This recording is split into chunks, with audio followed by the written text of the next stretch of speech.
Hello दोस्तों, नमस्कार। अंजना कुमारी channel में आपका हार्दिक स्वागत है। मैं कामना करती हूँ कि आप लोग स्वस्थ रहें, तंदुरुस्त रहें, दिन दोगुनी रात चौगुनी उन्नति करते रहें। यहाँ हम व्याकरण का जो है भाग करेंगे। यूपी टीजीटी पीजीटी के केवीएस DBBB रीट और हरियाणा पीजीटी स्क्रीनिंग और HSC केवीएस एनयूएस एमपीटेट आदि में पूछे गए ये प्रश्न है। ये बार बार परीक्षाओं में रिपीट होने वाले प्रश्न मैंने उठाए हैं।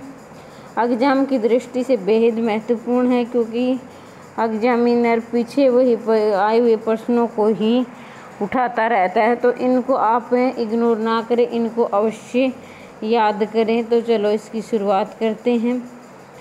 जिस शास्त्र में बच्चों के शब्दों के शुद्ध रूप और प्रयोग के नियमों का निरूपण होता है, उसे क्या कहते हैं? देखिए, जब आप बच्चे थे तब आप सबसे पढ़ते रहे कि व्याकरण वह शास्त्र है जिसे शुद्ध बोलना शुद्ध लिखना आ जाए। लेकिन अब क्या है कि भाषा वही है, लेकिन थोड़ी सी उसमें लैंग्वेज में उसमें भाषा में थोड़ा सा परिवर्तन कर दिया गया है। बाकी आंसर वही रहेगा। इसका आंसर आएगा व्याकरण। ये देखिए, यहाँ आप खुद भी चेक कर सकते हैं कि सारे प्रश्न हैं वो बार बार में पूछे गए प्रश्न हैं। अब देखिए, वी प्लस व्याकरण का अर्थ है, यानी व्याकरण का अर्थ क्या है?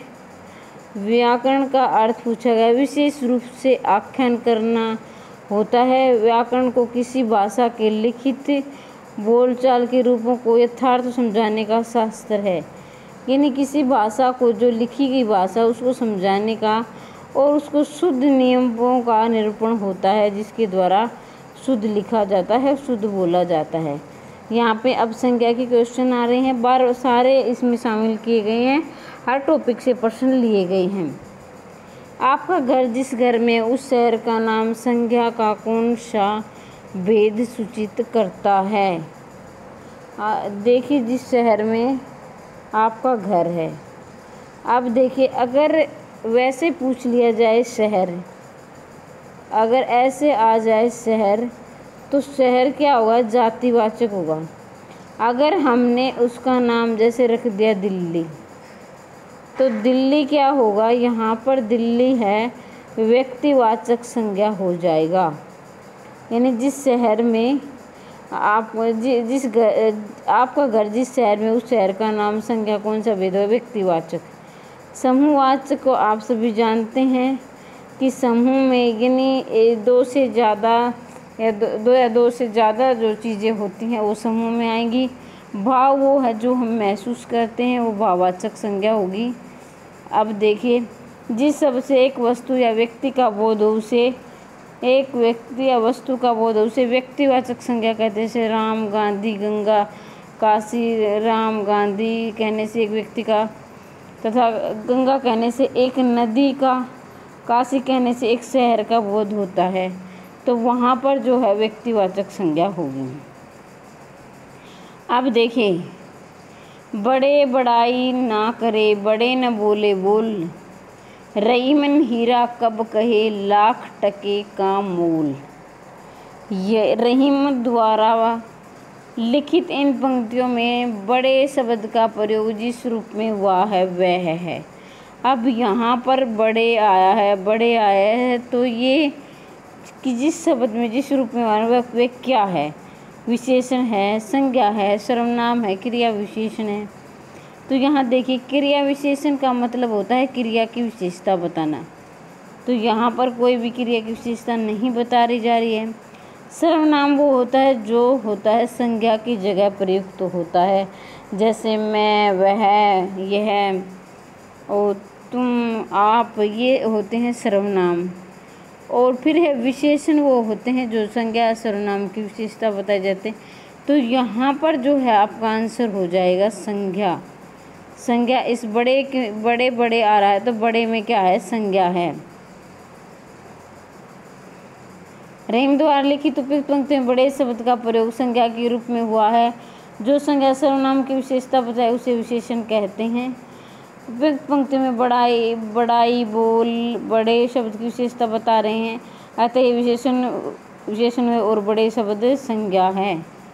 द्वार द्वार भटकना में प्रयुक्त द्विरुक्ति द्वार द्वार है। अब देखिए द्वार द्वार क्या है? पारस्परिक संबंध बताने के अर्थ में, अतिशयता प्रकट करने के अर्थ में, भेद बताने के अर्थ में, समग्रता प्रकट करने के अर्थ में। तो द्वार द्वार मतलब ये होता है समग्रता, ये समग्रता है संपूर्णता प्रकट करने के अर्थ में द्वार द्वार का प्रयोग हुआ है। तो यहाँ ऑप्शन नंबर डी आपका सही आंसर हो जाएगा। द्विरुक्ति विभिन्न दोतों का दोतों इस प्रकार पारस्परिक संबंध बताने के अर्थ में भाई भाई का प्रेम। अतिशयता पर, अतिशयता मतलब होता है अति, अति मतलब ज़्यादा, से मतलब बोलना यानी बढ़ा चढ़ाकर किसी बात को बोलना या उसकी तारीफ करना, उसके अर्थ में आएगा। प्रकट करना जैसे दाने दाने का मोहताज, काले काले। तो यहाँ पर जो है समग्रता, इससे भेद बताने के अर्थ में रंग रंग रंग के फूल, नए नए एक जाते होने, छोटे छोटे लड़के, अभाव के छोटी छोटी वस्तु भी का रंग, निश्चय अर्थ में आएगा जाएगा। संज्ञाओं के साथ आने वाली विभक्तियों को क्या कहते हैं? संश्लिष्ट, विश्लिष्ट, सलिष्ट। तो संज्ञाओं के साथ आने वाली विभक्तियों को विश्लिष्ट कहते हैं। ऑप्शन नंबर सी सही, बी सही रहेगा इसका। ऑप्शन नंबर बी सही रहेगा इसका। हिंदी व्याकरण में विभक्तियों के प्रयोग निश्चित में दो तरह की विभक्तियाँ होती है। एक होती है विश्लिष्ट, एक होती है संश्लिष्ट। संज्ञाओं के साथ आने वाली विभक्तियों को विश्लिष्ट कहते हैं। जो विभक्तियाँ संज्ञाओं के साथ आती हैं उसे विशिष्ट कहते हैं, अर्थात अलग रहती है। विशिष्ट का अर्थ होता है अलग होना। अब विशिष्ट का अर्थ है अलग।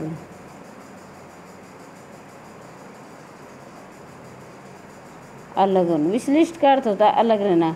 जैसे राम ने, देखिए यहाँ पर राम ने, राम अलग है, ने अलग है, इसके साथ जोड़ा नहीं गया है। सर्वनाम के साथ आने वाली विभक्तियाँ संश्लिष्ट या मिली होती है। सर जैसे उसका, अब उसका में उसके साथ का जुड़ा है, तुमको में तुम के साथ को जुड़ा। तो ये ध्यान रखें, सर्वनाम के जो साथ विभक्ति आती है वो होती है संश्लिष्ट, यानी उसके साथ जोड़ी जाती हैं, और जो संज्ञा के साथ जो विभक्ति आती है वो होती है विश्लिष्ट, यानी उसे अलग रखा जाता है, उसके साथ नहीं जोड़ा जाता है। अब देखिए हमारे देश में जयचंदों की कमी नहीं है। जयचंदों संज्ञा किस रूप के अंतर्गत आता है? हमारे देश में जयचंदों की कमी नहीं है, तो ये आएगा जातिवाचक संज्ञा। ऑप्शन नंबर सी आएगा जयचंदों। अगर ये पूछ लिया ही वह तो जयचंद है, तो इस प्रकार ये हो जाएगा एक व्यक्ति विशेष से, तो वो हो जाएगा व्यक्तिवाचक। लेकिन हमारे देश में जयचंदों की कमी नहीं है। जयचंद का यहाँ पर जो धूर्त है, जो धोखेबाज, उससे लिया गया है, क्योंकि आप सभी जानते हैं जयचंद ने हमारे देश के साथ गद्दारी की थी। कुछ व्यक्तियों में कुछ विचित्र गुण होते हैं या वे दुर्लभ गुणों के कारण प्रतिनिधि माने जाते हैं। उन व्यक्तियों का नाम लेते ही उनका वह गुण दिमाग के सामने आ जाता है। ऐसी स्थिति में उनका जातिवाचक रूप में प्रयुक्त है। जैसे भीष्म पिता, शब्द सुनते ही दृढ़ प्रतिज्ञा। जैसे हमारे देश में जयचंदों की कमी नहीं है, तो जयचंद एक धोखेबाज था, उसने देश के साथ गद्दारी की थी। तो मतलब जयचंदों की मतलब हमारे देश में गद्दारों की कमी नहीं है। विभीषण से बचो, विभीषण से अपने भाई रावण को धोखा दिया था। कलयुग में भी हरिश्चंद्रों की कमी नहीं है। हरिश्चंद्र मतलब सत्यवादी हरिश्चंद्र। तो इस बात का ध्यान रखें कि उन्होंने क्या कुछ किया था, तभी आपको वो दिमाग में, आपके माइंड में उनके गुण, दुर्लभ गुण या गुण सब दिमाग में रहेंगे। ये गुण भी हो सकते हैं और गुण भी हो सकते हैं। एक तो एकलव्य गुरु के भी कुछ कर सकता है। एकलव्य ये था, कर्ण था, और उन्होंने अपने गुरु के लिए अंगूठा दान कर दिया था, इसलिए उसे गुरु भक्ति के लिए याद किया जाता है। इनमें भाववाचक संज्ञा है, तप है, भरत है, तीर है। देखिए यहाँ पर जो है भरत है, किसी व्यक्ति विशेष का नाम है तो ये व्यक्तिवाचक संज्ञा होगी। अब देखिए तीर है, तीर को हम दरवे में लेंगे क्योंकि तीर एक मारे। और तपस्या करना होगा, तो यहाँ पर जो चीज़ हम महसूस करते हैं वो होगी चिंता, इसका आंसर आ जाएगा क्योंकि चिंता दुख सुख भाव हमको महसूस करते हैं। राष्ट्र की भाववाचक संज्ञा है, राष्ट्र की भाववाचक संज्ञा है राष्ट्रीय, क्योंकि राष्ट्रीय तो लिखा या शुद्ध गया है तो ये कट जाएगा। सौराष्ट्र ये भी नहीं होगा, राष्ट्रीय ये भी नहीं होगा, राष्ट्रीयता है, इसका आंसर राष्ट्रीयता आ जाएगा। राष्ट्रीयता क्या होगी? भाववाचक संज्ञा है। देखिए जब कोई भी जातिवाचक या व्यक्तिवाचक संज्ञा होती है उसके साथ हम किसी प्रत्यय का प्रयोग कर देते हैं तो वो क्या है, वो भाववाचक संज्ञा बन जाती है। भाववाचक संज्ञा प्राय 5 प्रकार के शब्दों से बनती है। किस प्रकार के 5 शब्दों से बनती है? जातिवाचक संज्ञा से, उसके जातिवाचक संज्ञा से जैसे हम प्रत्यय लगा देते हैं तो हो जाती है। और जैसे मनुष्य, मनुष्य एक जाति है और हमने लगा दी मनुष्यता तो ये भाववाचक संज्ञा बन गई ता प्रत्यय के कारण। अब विशेषण से बनेगी, सर्वनाम से, क्रिया से, अव्यय से। राष्ट्र एक जातिवाचक संज्ञा है, इसका भाववाचक में बदलने के लिए हमने ता प्रत्यय लगा दिया तो राष्ट्रीयता, तो इसमें राष्ट्र भाववाचक संज्ञा हो गई। सुंदर की भाववाचक संज्ञा है सुंदरता, और ए और बी, सुंदरीय भी होगा और सुंदरीयता भी, दोनों ऑप्शन नंबर इसका डी सही हो जाएगा। सुंदरता भी हो सकता है और सौंदर्य भी हो सकता है। दास्तव किस प्रकार की संज्ञा है? दास्तव, दास एक जाति है, दास क्या है? एक जाति है, जाति है दास। और तव क्या है? इसमें प्रत्यय लगा है तव, तो तव प्रत्यय लगने के यहाँ हो जाएगी भाववाचक संज्ञा। मैंने अभी भी आपको बताया कि किसी भी जातिवाद व्यक्तिवाचक हो या जातिवाचक संज्ञा उसके साथ प्रत्यय लग जाता है तो वो भाववाचक संज्ञा बन जाती हैं।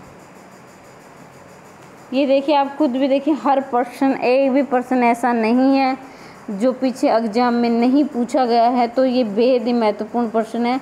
इनको आप अवश्य याद करें, एग्जाम में बार बार पूछे गए हैं और जो प्रश्न बार बार आते हैं वही आते रहते हैं, वही महत्वपूर्ण होते हैं, तो इनको आप इग्नोर ना करें, इनको आप अवश्य याद कर लें।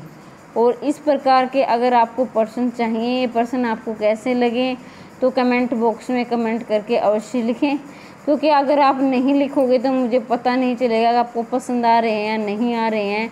तो अगर आप चाहते हैं तो ज़रूर कमेंट बॉक्स में लिखें ताकि मैं उससे प्रेरित हो सकूँ, मेरे अंदर एक प्रेरणा जाग सके और आप लोगों का मैं सहयोग कर सकूँ। आज गणित के अध्यापक ने कक्षा नहीं ली, वाक्य के अर्थ में, वाक्य के अर्थ का पर क्या वाक्य में अर्थ के आधार पर वाक्य है। आज गणित के अध्यापक ने कक्षा नहीं ली और वाक्य में अर्थ के आधार पर वाक्य बताना है। अर्थ के आधार पर वाक्य होते हैं 8 प्रकार के। और गणित के अध्यापक ने परीक्षा नहीं ली, आज्ञावाचक, आज्ञावाचक होता है किसी दूसरे आदमी को आज्ञा देना, किसी भी, जैसे मोहन ने गिलास पानी लाओ तो ये आज्ञा हो गई, उससे काम बता दिया। प्रश्नवाचक आप सभी जानते हैं कि जहाँ पर प्रश्न चिन्ह लगता है, जैसे बाहर कौन आया है तो ये प्रश्नवाचक हो। इच्छावाचक हो गया, जैसे किसी को इच्छा भगवान आपकी लंबी आयु करे तो ये इच्छा हो। निषेधवाचक का मतलब होता है नहीं के अर्थ में, तो यहाँ ऑप्शन नंबर बी सही हो जाएगा। ठीक है, अब आगे चलिए। ये सर्वनाम का भाग आ गया, यहाँ सर्वनाम से संबंधित प्रश्न पूछे गए हैं। कतिपय हिंदी व्याकरण द्वारा संज्ञा प्रतिनिधि शब्द का प्रयोग किसके लिए किया गया है? देखिए व्याकरण को जानने वाला, व्याकरण को जानने वाला व्याकरण होता है, ऐसे लिखा जाएगा व्याकरण। और ये ज़्यादा जानने वाले एक से ज़्यादा है तो व्याकरण आ जाएगा। व्याकरण को जानने वाला व्याकरण, ऐसे इसको याद रखें क्योंकि ये परीक्षा में बहुत बार पूछा गया है, ये महत्वपूर्ण है, इस बात का भी ध्यान रखें। अब देखिए संज्ञा प्रतिनिधि शब्द का प्रयोग किसके लिए किया गया है, किसके लिए किया गया है? क्रिया के लिए, विशेषण के लिए, संज्ञा के लिए, सर्वनाम के लिए। तो ऑप्शन नंबर डी सही हो जाएगा, ये लिया है सर्वनाम के लिए। श्रोता के लिए किस सर्वनाम का प्रयोग हुआ है? उत्तम, मध्यम, अन्य, उपयुक्त सभी गलत हैं। देखिए अब देखिए ये है पुरुषवाचक सर्वनाम के 3 भेद हैं। पुरुषवाचक सर्वनाम के कितने भेद हैं? 3 भेद हैं। सबसे पहले नंबर पर आएगा उत्तम, दूसरे पे मध्यम और तीसरे पर अन्य होगा। उत्तम में 2 शामिल होते हैं, वैसे इनके भेद उपभेद हो सकते हैं, जैसे मैं और हम। जैसे मैं से मुझे आ गया, हम से हमको, हमारे आदि आ जाता है, हमने ले। और मध्यम में आता है तू, तुम। और अन्य में यह वह, आदि, उसका, उसके आ जाते हैं, यह वह आदि आ जाते हैं। तो यहाँ पर श्रोता एक होता है, उत्तम में होता है बोलने वाला, और मध्यम में होता है सुनने वाला, और अन्य किसी हम अन्य को बताते हैं तो वो हो जाता है, अन्य के बारे में जिक्र करते हैं, अन्य के बारे में हम जिक्र करते हैं। और उत्तम में बोलने वाला और मध्यम में होता है सुनने वाला। तो श्रोता आएगा ऑप्शन नंबर बी, श्रोता, यहाँ बी सही हो जाएगा। पुरुषवाचक सर्वनाम पुरुषों या स्त्री के नाम के बदले आते हैं।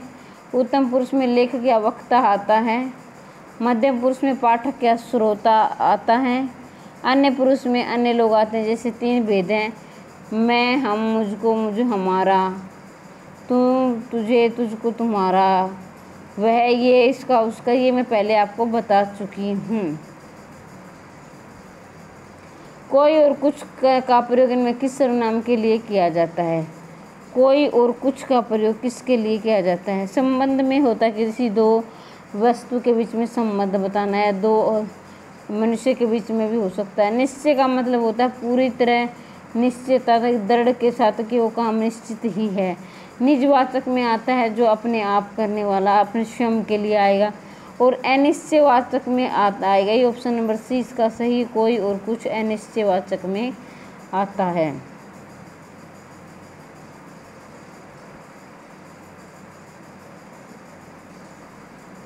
जैसा करोगे वैसा भरोगे कौन सा सर्वनाम है? पुरुषवाचक सर्वनाम, अभी मैंने बताया कि पुरुषवाचक सर्वनाम जो होता है उत्तम, मध्यम, अन्य पुरुष होता है। प्रश्नवाचक में किसी पर्सन से संबंधित जानकारी दी जाती है, कोई प्रश्न किया जाता है, जैसे बाहर कौन आया है, तो ये प्रश्न किया किसी दूसरे से कि, तो ऐसा नहीं है। इसमें निजवाचक में मैंने अभी आपको बताया कि निजवाचक में हम स्वयं के लिए प्रयोग करते हैं। और संबंधवाचक होता है जैसा वैसा, जैसा वैसा संबंधवाचक होगा। तो यहाँ पर है ऑप्शन नंबर सी आपका सही हो जाएगा। यह काम मैं आप कर लूँगा, ये होगा निजवाचक सर्वनाम। वह काम अपने, निज मतलब अपने के लिए होगा। तो ऑप्शन नंबर बी इसका सही आंसर हो जाएगा। निजवाचक आप का प्रयोग किसी संज्ञा सर्वनाम के निश्चय के लिए होता है, और दूसरा निजवाचक आप का प्रयोग दूसरे व्यक्ति के निराकरण के लिए भी होता है। दूसरे सर्वसाधारण के रूप में भी आपका प्रयोग होता है। अवधारणा के अर्थ में कभी कभी आपका रूप लिया जाता है। तो ये सब भी आप याद रखें। हिंदी के अन्य पुरुष निश्चय सर्वनाम अभिकारी रूप हैं। निश्चय सर्वनाम अभिकारी रूप हैं अन्य पुरुष के निश्चय। तो निश्चय का आएगा यह वह, निश्चय में आ जाएगा। ऑप्शन नंबर ए सही हो जाएगा। देखिए सारे प्रश्न जो सारे ही महत्वपूर्ण प्रश्न है, भेद, हर एक भी प्रश्न ऐसा मैंने नहीं लिया है जो एग्जाम में नहीं पूछा गया है।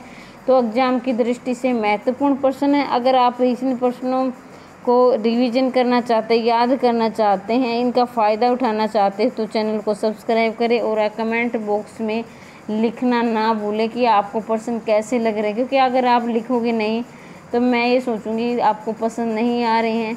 अगर आप चाहते हो कि प्रश्न बार बार आप याद करें सारे, आप एग्जाम में इनका फ़ायदा उठाएं, तो कमेंट बॉक्स में ज़रूर लिखें आपको कैसे लग रहे हैं। निम्नलिखित में से कौन सा शब्द सर्वनाम नहीं है? कौन, उसने, कोई, 10 गुणा। कौन सा सर्वनाम नहीं है? मैं बार बार आपको यही बोलती हूँ कि कई बार क्या होता है कि हमें है नहीं है, हम जल्दबाजी में उसको है पढ़ लेते हैं और ये तो हमारा ठीक हुआ, आंसर गलत लगा देते हैं। तो इस बात का विशेष ध्यान रखें कि प्रश्न के नीचे ये जरूर अंडरलाइन कर लें कि है पूछा गया है कि नहीं पूछा गया है। इससे क्या होगा कि आपके आंसर गलत होने के चांस बहुत कम हो जाएंगे, न के बराबर, बल्कि आप हर प्रश्न का उत्तर ठीक ही लगाओगे। कौन, कोई, उसने, 10 गुणा।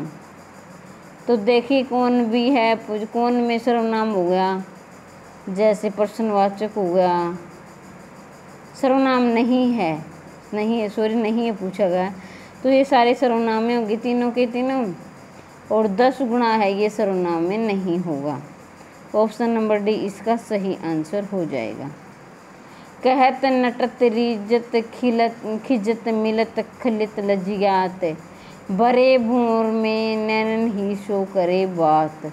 उपयुक्त पंक्ति क्रियापदों की संख्या है, 1 है, 2 है, तो कहत, तो इसका आंसर ऑप्शन नंबर डी होगा। यहाँ पर कट गया है लेकिन फिर भी मैं आपको समझा देती हूँ। कैद का मतलब ये देखिए, इसमें ये बिहारी का दोहा, सबसे बात तो ये मैं स्पष्ट कर दूँ, ये बिहारी का दोहा है और इस दोहे में नायक और नायिका आपस में प्रेम भाव से बातें कर रहे हैं और इशारे में कर रहे हैं, क्योंकि घर का कोई सदस्य वहाँ पर मौजूद है। तो कहते हैं, इच्छा प्रकट करते हैं, नहटत वो ना ही मना कर देती है, रिजत प्रश्न होते हैं, खिजत खिंचते हैं, संजीता रहते हैं, और मिलत मिलते हैं। तो इस प्रकार से यहाँ पर जो है कहत, नटत, रिजत, नायक और नायिका के आपस में प्रेम आलाप है, इशारे में हो रहा है।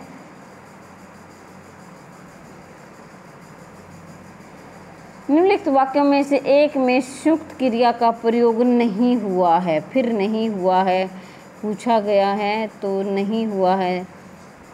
देखिए नहीं हुआ है, मेरे हाथ से गिलास गिरा और टूट गया, अपने घर में ही रहूँगा, संयुक्त क्रिया का नहीं हुआ है। और स्वस्थ होना है तो तुम्हें दवा पीनी पड़ेगी, लड़का प्रसन्न होकर चलता बना। तो यहाँ पर जो है देखिए, यहाँ पर और आया है, कोई भी वाक्य अगर और से जुड़ जाता है, तथा से जुड़ जाता है, इसलिए से और तथा इसलिए से जुड़ जाता है, तो वो संयुक्त वाक्य होगा। दूसरी बात, अगर कोई वाक्य छोटे की से जुड़ जाता है तो मिश्र वाक्य होगा। तो यहाँ पर ऑप्शन नंबर बी सही होगा, इसमें संयुक्त वाक्य नहीं है। मैं अपने घर में रहूँगा, यहाँ पर जो है आपका हो जाएगा सरल वाक्य। सरल वाक्य क्यों है? क्योंकि यहाँ पर मैं एक कर्ता है और बाकी जो है एक विधेय होता है, एक उद्देश्य होता है। तो मैं एक उद्देश्य है और ये बाकी जो है विधेय है। ठीक है। चिड़िया आकाश में उड़ रही है, क्रिया है, वाक्य में उड़ रही क्या है? प्रेरणार्थक है, अपूर्णकालिक है, सकर्मक है, अकर्मक है। देखिए, अगर मुख्य रूप से पूछा जाए तो 2 क्रिया होती है, अकर्मक और सकर्मक। और जो बाकी जो क्रिया के भाग होते हैं, प्रेरणार्थक क्रिया वो होती है जिसमें हम खुद, जिसमें कर्ता स्वयं कार्य न कर किसी दूसरे से कार्य करवाता है। अपूर्णकालिक होती है जिसमें कार्य पूर्ण नहीं होता है।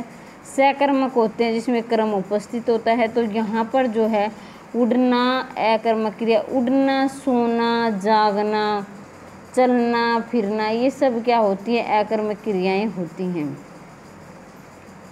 चिड़िया आकाश में उड़ रही है, अकर्मक क्रिया है। उठाना क्रिया का अकर्मक रूप है। उठाना क्रिया का अकर्मक रूप क्या है? उठवाया, उठाएगा, उठाया, उठना। तो यहाँ पर जो है अकर्मक रूप आएगा ऑप्शन नंबर डी इसका सही आंसर हो जाएगा। डी क्या है? उठना क्या है? अकर्मक क्रिया है। निम्नलिखित में से अकर्मक क्रिया है काटना, बोना, रोना, धोना। इसमें अकर्मक क्रिया है ये है। देखिए अकर्मक क्रिया काटना, काटना तो सकर्मक क्रिया होगी, बोना भी और धोना भी, क्योंकि वहाँ पर कोई ना कोई कर्म के द्वारा कर्म और क्रिया हो रही है। तो यहाँ पर जो है ऑप्शन नंबर डी आएगा कि रोना है वो है अकर्मक क्रिया है। वैसे देखिए कॉमन सेंस से भी आप आंसर लगा सकते हो कि रोना, कोई आदमी रो रहा है तो वहाँ पर कोई कर्म या नहीं हो रहा है, तो ये अकर्मक क्रिया है। निम्नलिखित वाक्यों में से एक में सकर्मक क्रिया का प्रयोग हुआ है। मैं चला, लड़का सो रहा है, वह नहाता है, लड़की सील रही है। देखिए मैं चला, चलना क्या है? अकर्मक क्रिया। लड़का सोना क्या है? वो भी अकर्मक क्रिया है। नहाना क्या है? वो भी अकर्मक क्रिया। लड़की सील रही है, क्या अगर क्या का हमें आंसर मिलता है तो वो होती है सकर्मक क्रिया। तो यहाँ पर जो है, यहाँ पर कर्म नहीं दिया गया है, लेकिन हमें उसका उत्तर मिल रहा है, उसे हम कल्पना के द्वारा आकर जहाँ पर हम उत्तर प्राप्त कर लेते हैं तो वो भी सकर्मक क्रिया होती है। यहाँ पर हम कल्पना कर सकते हैं लड़की सील रही है, तो कुछ ना कुछ सील रही है कि कपड़ा तो जरूर होगा, जैसे सूट सील रही है, मतलब कोई ना कोई कपड़े सील रही है, तो लड़की सील रही है, तो हमें उत्तर मिल रहा है। तो ऑप्शन नंबर डी इसका सही आंसर हो जाएगा। सकर्मक क्रिया का उदाहरण है दौड़ना, हंसना, पढ़ना, आना। तो ये देखिए अभी मैंने बताया कि जाना, चलना, दौड़ना, हंसना, रोना, सोना, ये सब क्या हैं? अकर्मक क्रियाएं हैं। लेकिन पढ़ना वो क्या है? सकर्मक क्रिया है। जैसे हमें उत्तर मिलेगा क्या पढ़ रही है, तो पुस्तक पढ़ रही है, कोई पत्रिका पढ़ रही है, कोई समाचार पत्र पढ़ रही है, तो पढ़ना क्या है? यहाँ पर सकर्मक क्रिया हो जाएगी। निम्नलिखित में से प्रेरणार्थक क्रिया नहीं है। प्रेरणार्थक क्रिया अभी देखा हमने, अभी सीखा। प्रेरणार्थक क्रिया के अंतर्गत कर्ता स्वयं कार्य ना कर किसी दूसरे से कार्य करवाता है, जैसे लिटाना, सीखना, बुलाना, जागना। तो यहाँ पर क्या है? लिटाना, वो खुद नहीं लिटा रहा बल्कि किसी और से बोल रहा है, कोई दूसरा कार्य के लिटा रहा है। बुलाना ये मतलब किसी दूसरे को बुलाया जा रहा है। जगाना किसी दूसरे के द्वारा। और सीखना क्या है? सीखना हम खुद कार्य करते हैं, खुद सीखते हैं। तो इन शब्दों के द्वारा आप आंसर सही लगा सकते हैं कि सीखना है वो प्रेरणार्थक क्रिया नहीं है। जागकर्ता स्वयं कार्य न करके किसी दूसरे करने की प्रेरणा देता है अथवा करवाता, उसे प्रेरणार्थक क्रिया कहते हैं। ये हम पहले ही स्पष्ट कर चुके हैं। इस क्रिया के दो भेद होते हैं। प्रथम प्रेरणार्थक क्रिया, द्वितीय प्रेरणार्थक। लिटाना, बुलाना, जगाना प्रेरणार्थक क्रिया है, जबकि सीखना क्या है? मूल क्रिया है। इसका प्रथम प्रेरणार्थक सिखाना, प्रथम प्रेरणार्थक बनेगा सिखाना और द्वितीय प्रेरणार्थक बनेगा सिखवाना। तो प्रेरणार्थक क्रिया के दो भेद हमने सीखे। प्रथम प्रेरणार्थक क्रिया, द्वितीय प्रेरणार्थक क्रिया। और प्रथम में क्या आएगा? सिखाना और द्वितीय में आएगा सिखवाना। अब ये विशेषण और विशेष्य से कुछ प्रश्न पूछे गए हैं, इनको भी आप याद रखें। राम की गायें बहुत काली है, वाक्य में काली शब्द क्या है? देखिए काली इसमें आएगा, जैसे सर्वनाम नहीं है। आप सब जानते हैं कि संज्ञा की जगह जो प्रयुक्त होता है, जैसे संज्ञा यहाँ राम है, अगर मैं वहाँ लगा दूँ वह, तो यहाँ पर क्या होगा?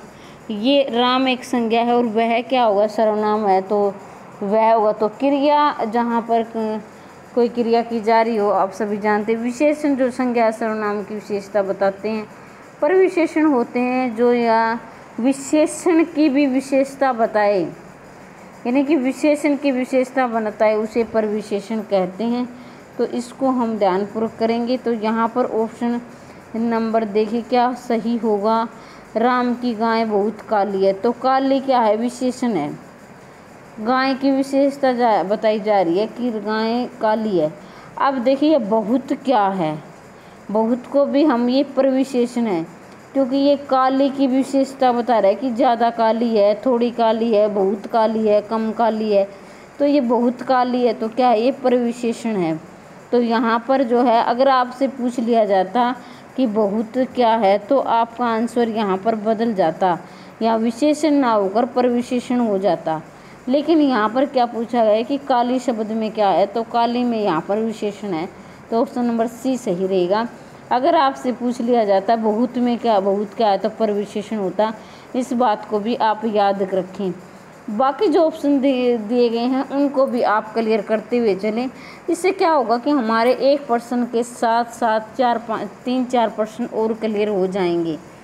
ज़रूरी नहीं है हर यूट्यूबर आपको सीधा आंसर बता के चलता है, लेकिन मैं आपको यहाँ सारे ऑप्शन इसलिए क्लियर करवाती हूँ ताकि आप जो पर्सन दिए गए हैं उनके इर्द गिर्द आसपास जो भी पर्सन बढ़ते हैं, बल्कि आपकी टॉपिक पर कमांड होती जाए, आपको वो टॉपिक क्लियर हो जाए कि इस टॉपिक के अंदर क्या कुछ है। तो ज़रूर ये तो रटने वाली बात हो गई, इसका ये होगा, ये तो इसका ये होगा, ये रटने वाली बात हो जाती है। हमें क्या करना है कि हर पर्सन को समझते हुए करना है। अब देखिए सही युग्म पहचाने। काले टोपी, शुद्ध अशुद्ध, दुबला पतला लड़का, सुनहरी पत्ता, उड़ता हुआ चिड़िया। देखिए यहाँ पर गलत दिया गया है। काले टोपी, काली टोपी होगा, ये कट गया। सुनहरी पत्ते, सुनहरा पत्ता हो सकता था, सुनहरे पत्ते, तो यहाँ पर सुनहरा पत्ता आता। दुबला पतला लड़का, उड़ता हुआ चिड़िया, चिड़िया क्या है, स्त्रीलिंग है, तो यहाँ पर उड़ती हुई चिड़िया आता। तो ये तीनों कट गए। दुबला पतला लड़का, लड़का क्या है, लड़का है पुल्लिंग, और दुबला पतला ये, तो ये ऑप्शन नंबर आपका इसका सी सही हो जाएगा। ऑप्शन नंबर सी सही हो जाएगा इसका आपका। दुबला पतला गुणवाचक विशेषण है, ये दशा का बोध कराता है। दुबला पतला लड़का युग्म सम्मिलित सही है। ऑप्शन नंबर बाकी सारे गलत दिए गए हैं। निम्नलिखित शब्दों में से विशेषण है, परपंच है, सरपंच है, पहुँच है, पांचवा है। तो विशेषण आपको बताना कि ऑप्शन देखिए सरपंच क्या है, इसमें तो कोई विशेषता नहीं है। जैसे गांव का सरपंच होता है, ये किसी पद का नाम दिया गया है।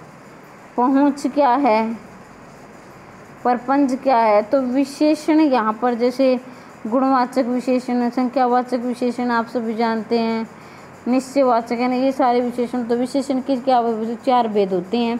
तो ऑप्शन नंबर यहाँ पर आपका डी सही हो जाएगा। निम्नलिखित में से कि हमारा लास्ट क्वेश्चन है, यहाँ हम विराम देते हैं, इसके बाद हम कल करेंगे। तो इसको आप सोच समझ के आप अपने आप भी आंसर लगाते हुए चलें कि आपके कितने पर्सन सही होते हैं, कितने गलत होते हैं। इसे आप अपने आप का मूल्यांकन कर पाएंगे कि आपको कितना आता है, कितना नहीं आता है। देखिए 5वां शब्द में क्रमवाचक विशेषण होता है। क्रम किस तरह होता है, जैसे कि पहला, दूसरा, तीसरा, इस तरह क्रम होता है। और संख्यावाचक होता है, ये निश्चित संख्यावाचक विशेषण के अंतर्गत आता है। निश्चित क्या होगा, जैसे हमें पूरी तरह निश्चित बात है कि ये 5वां है, 5। और अगर समय गणना देखिए संख्या के तरफ में तो संख्या आएगा 1 2 3। अगर क्रम देखें तो पहला, दूसरा, तीसरा, ऐसे क्रम में आएगा। निम्नलिखित में से कौन समुदायवाचक विशेषण, समुदाय का मतलब होता है समूह में या 2 से ज़्यादा चीज़ें होती है, वो समुदायवाचक विशेषण में आती है। जैसे चौगुना, चौथा, 4, चारों। तो यहाँ पर समुदाय मतलब चारों या इसमें समुदायवाचक। ऑप्शन नंबर सी सही हो जाएगा। इस प्रकार आज के लिए इतना ही। अगर आप इसी प्रकार के प्रश्न और प्राप्त करना चाहते हैं तो चैनल को सब्सक्राइब अवश्य करें और कमेंट बॉक्स में अवश्य लिख कर बताएं। अब देखिए यहाँ पर हम क्लियर कर लेते हैं कि क्या संख्यावाचक होता है, क्या क्रमवाचक की गणना। गणना के अंदर 1 2 3 गणना के अंदर आती है गिनती। जो गिनती में आते हैं वो गणना में आएंगे। गिनती से गणना बनाए, जैसे 1 2 3 इसको हम दे दें। क्रमवाचक में क्या होगा, पहला दूसरा तीसरा क्रम चलता है। आवर्ती होती है जैसे चारों ओर, ये आवर्ती की रिपीट रिवीजन वाली बात हो जाती है, लगातार वाली बात हो, जैसे 2 गुना 3 गुना 4 गुना। समुदाय क्या होता है, 2 से ज़्यादा जो चीज़ें होती है, दोनों तीनों चारों, ये समुदाय के। और प्रत्येक होता है प्रत्येक, हर एक, इस प्रकार प्रत्येक बोधक होते हैं। तो आज के लिए इतना ही। इसी प्रकार के प्रश्न पाने के लिए चैनल को सब्सक्राइब करें, अपने दोस्तों तक अवश्य शेयर करें। आपका सिलेक्शन श्योर हो ऐसी मैं कामना करती हूँ। धन्यवाद।